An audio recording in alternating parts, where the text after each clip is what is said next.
In the name of Allah, the most gracious, the most merciful, may the peace and blessings of Allah be exalted, be upon the Prophet Muhammad and his purified progeny, and may the damnation of Allah be upon their enemies. Dear brothers and sisters, Assalamu alaikum wa rahmatullahi wa barakatuh. Welcome to the fourth episode. In the last episode, we focused on a clip which showed some poetry recited by one Mu'ammam, and this poetry portrayed Imam Ali alayhi salam as being Allah subhanahu wa ta'ala in the flesh. Now, we said that this is of course Ghulu and kufr, and such a belief was held in the past and is actually held today by some extreme Sufis, namely hulul, incarnation, where Allah Azza wa Jal comes into the body of one of his servants. So we said that this particular poetry contradicts the teachings of Ahlul Bayt alayhim salam, and we showed a hadith of Imam Sadiq alayhi salam where he refuted the notion of tajseem, of Allah being in a body, because as we mentioned, if Allah Azza wa Jalla needs to be in a body, it shows that he is in need and he needs these particular parts, which also limits him and makes him not all-powerful over all of his creation. But as we know, Allah Azza wa Jalla is ghani, Allah is not in need of any of his creation, and he does not depend on any of them. Rather, it is the creation that depends on him. So there was another clip that was presented, and this may take us into a lengthy discussion about some issues and some particular exaggerating personalities within history at the time of the Imams who would promote deviant and shirk polytheistic beliefs. We see that in this next clip it is of a speaker or Mu'ammam who I myself recognize, but I do not know his name, where he goes on to say some types of statements which again would put up the Imams to a level of lordship, or at least make them a type of demigod. Now, this clip, I have actually found a lengthier version of the clip, and it's actually interesting because we see that in the lengthier version of the clip beforehand he actually states the correct beliefs, and then he goes ahead, contradicts himself and utters kufr. So this particular Mu'ammam was shown on some of the Mukhalifin channels, and what we'll do is that we'll play the clip and then we'll comment on it and also speak about the things that he said and go into some of the sources. And I also may put the longer clip to also show how this, and it seems that in the same lecture, how this person refuted themselves. But this clip again, it's only been shown for a few seconds from this presenter on the Mukhalifin channel, on this Mukhalif channel. So let us see the clip inshallah ta'ala and then we will comment on it. فرقش یکی ای خدا نیست، چون خدا خلقش کرد. الا صفت همون صفت، علم همون علم، قدرت همون قدرت، اخلاق همون اخلاق.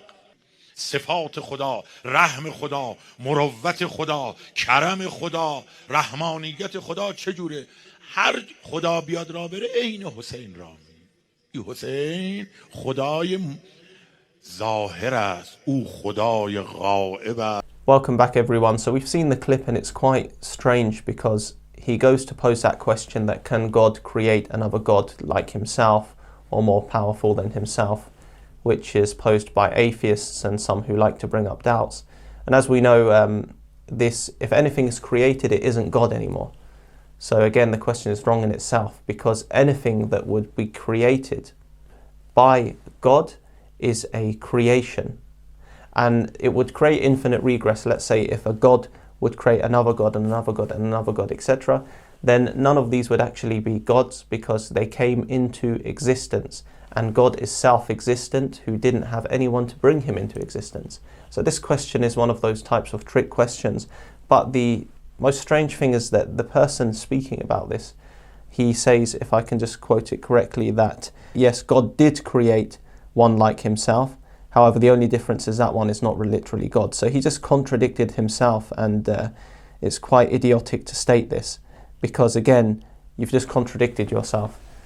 This Mu'ammam, he says that, okay, can God create another God like himself? He did, but then Imam Hussain alayhi salam is not God. So he's not God. So the statement itself is completely contradictory. And I don't know why some of the people say these kinds of things, especially those wearing turbans, who should be ashamed of themselves for distorting the image of the madhab of Ahlul Bayt alayhim as-salam with their kufr type statements, with their shirk type statements.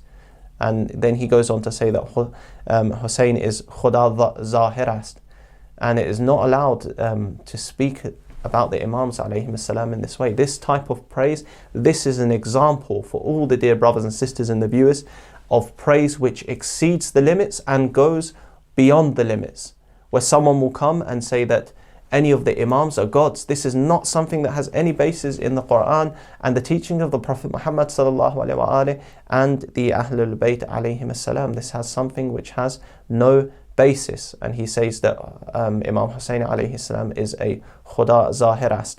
What's more contradictory is that we see in the same lecture, it seems, from the clip that I've got, and I said I may put it in this lecture. حالا مجموعه دانشجوها بودن سوال میکردن آیا خدا میتواند یه خدای دیگه مثل خودش خلق کنه؟ گفتم اصلا همچه چیزی محاله و خدا اراده به محال تعلق نمیگیره، چون هر خدایی مثل خودش فرض کنه خدا نیست، چون او خلقش کرده. خدا یعنی وجود خدا که وجودش از خودش باشه.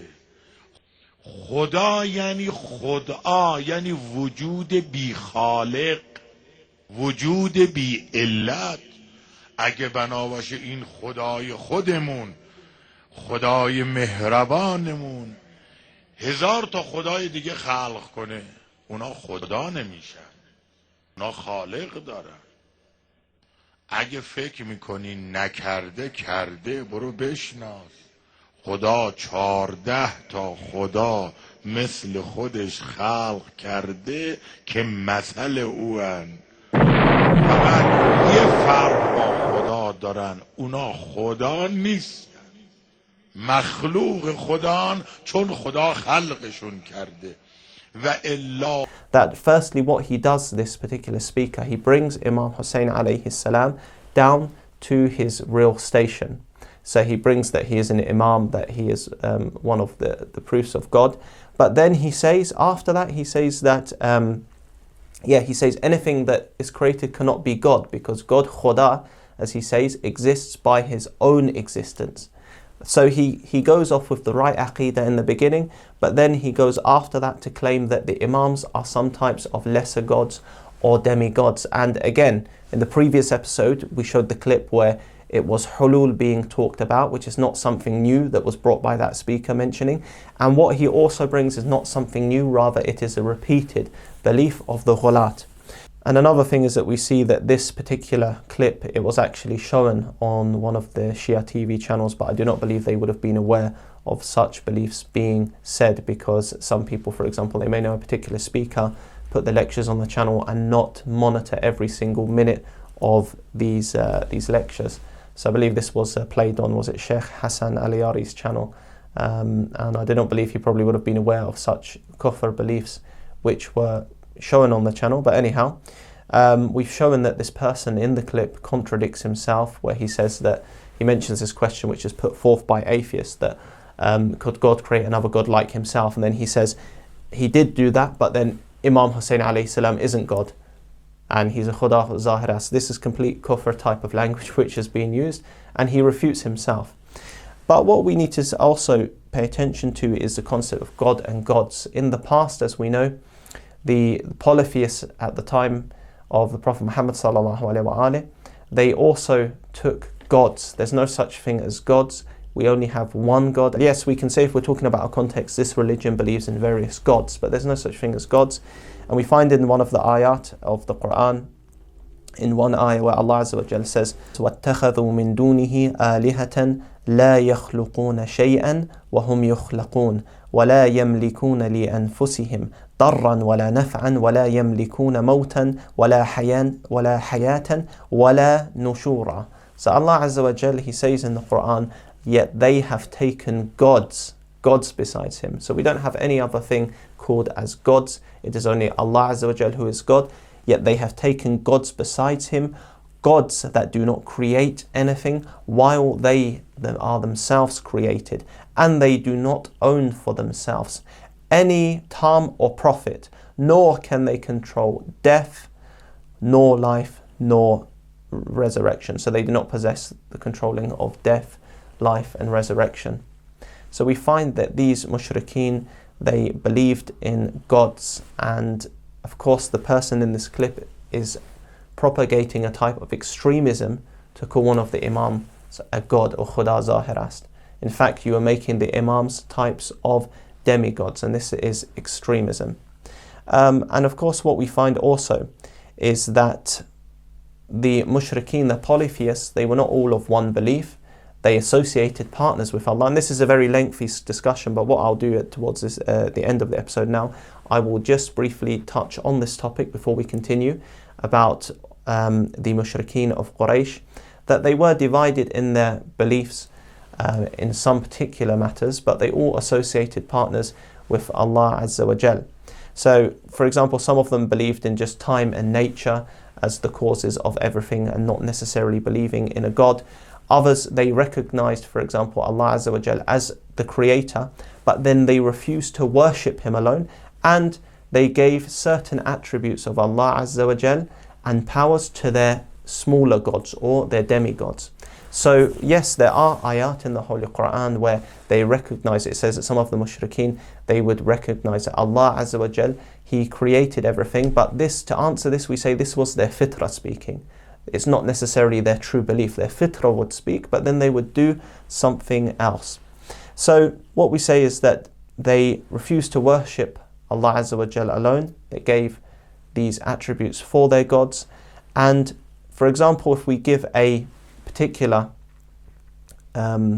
example to everyone, we show that the mushrikeen, they believed Allah Azza wa Jal. They did not believe Allah Azza wa Jal was all hearing and all seeing, and that Allah Azza wa Jal is not all powerful and capable in resurrection. If one reads many of the ayat of the Quran, they will see this belief of the mushrikeen. So even if they held, for example, that the supreme creator is Allah Azza wa Jal, or He is the first creator, they negated abilities from Allah Azza wa Jal which would not make Him all powerful. And it wouldn't just be about them taking their gods as intercessors and that they have this belief that Allah is the all powerful that created everything, but they're just worshipping of idols. No, they negated particular beliefs of Allah Azza wa Jal. For example, Tabari in his tafsir, he mentions Qatada that speaks about that the mushrikeen, they were shocked, or some of the mushrikeen, they were shocked to hear that Allah Azza wa Jal is able to hear all of their needs. And this shows that they possibly believed in a functionality between different gods. The more gods they worship, the more better it is for them, and the more gods they worship, the more abilities each god possesses, which Allah Azza wa Jal does not possess. So عن قتادة قالوا يسمع لحاجاتنا جميعا إله واحد. So the mushrikeen said that, can He listen to our needs, our hajat, the things that we need, all of us, one God does this. So it shows that they believe these different gods, according to Qatada, who this is quoted in tafsir. Tabari quotes this in his tafsir. These mushrikeen, they did not believe that Allah Azza wa Jal is all hearing and He can hear their needs. They believed that this was all divided between these types of smaller gods. So they negated this power of Allah Azza wa Jal. And we also find another verse which details some of the beliefs of the mushrikeen, that they found it very hard for God to be one, where they say in the verse, has He made gods all into one God? This is indeed a strange thing. So the mushrikeen, they saw this as a very strange thing, that God can just be one in all of His powers and abilities. And again, even if we take the fact that they believed in, for example, this God that is the ultimate God, or the top God, they still took away abilities from Allah Azza wa Jal and gave it to their idols, and made their belief that Allah Azza wa Jal is not all powerful, whether it be in hearing, in resurrecting the dead bodies from the ground. And as it states in one of the verses of the Holy Quran, it was a very strange thing for them when it's quoted, their words are quoted in the Quran, that God or Allah Azza wa Jal would be one. So it isn't like some Salafis make it believe that it was just about them taking as intercessors to go towards Allah Azza wa Jal. And of course, this was not intercession in the Islamic concept which we believe in as Shia Muslims and many of those who refer to themselves as Sunnis. Rather, this was a type of worship. مَا نَعْبُدُهُمْ إِلَّا لِيُقَرِّبُونَ إِلَى اللَّهِ زُلْفَى. So they would say that we do not but worship them, that they take us close to Allah Azza wa Jal. Whereas Muslims do not worship, and the Shia do not worship the Prophet Muhammad sallallahu alaihi wasallam and the holy Imams. So these verses, they mention their beliefs, and the ones which speak about them acknowledging Allah being a creator was their fitrah, their intrinsic nature coming out. So Hussein being Khuda Zahirast is a kufr type of statement, and we have no hesitation in saying this and making this clear to the viewers. But inshallah ta'ala, we will mention in the next episode what this Mu'ammam said again is a type of Ghulu which was found within history.